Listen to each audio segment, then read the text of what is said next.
এই কাদের কাদের কিরে ওটা লুক আসিস কেন? উঠ উঠ উঠ বস, কি খবর?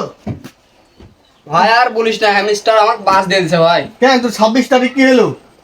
ভাই 26 তারিখে জন্য আমি আগে মেলায় বাজার করেছিলাম ভাই। প্যান্ট লিচি, শার্ট লিচি, গেঞ্জি লিচি, সব লিচি ভাই। দিয়ে 26 তারিখে হ্যামস্টার একবার আমাকে বাস দিয়ে দিল ভাই। আমি আর বাজার মুখ দেখাতে পারছি না কাউকে। ভয় আর বাজে যাইতে পারছিস না? না ভাই। ঠিকই আছে রে, তুই হ্যামিস্টার কোম্পানি বাস দিবে? হ্যাঁ, খালি ইঞ্জিনিয়ার খালি করলে খালি টাকা দেয়। হ্যাঁ, ইঞ্জিনিয়ার করলে টাকা দিত, এত মানুষের কাম কাজ করতো না। তাই রে ভাই, তাই এরকম বুকামু পুরো মতো যুবক যারা না করে, ঠিক আছে? তাই রে ভাই, সঠিক। আপনারা এরকম বুকামু করবেন না। এর কাদের মতন এখন বাজারে যেতে পারছে না। হ্যামিস্টার কোম্পানির টাকা ছিল 26 তারিখ, বুঝতে পারলেন? 1 টাকাও দেয়নি। এখন আর বাকি বুকাই এখন বাকি বাগাত যাইতে পারছে না ভয়। ভুল করে এরকম যুবকের পাল্লা পড়বেন না, হ্যামিস্টার কোম্পানি পাল্লা পড়বেন না।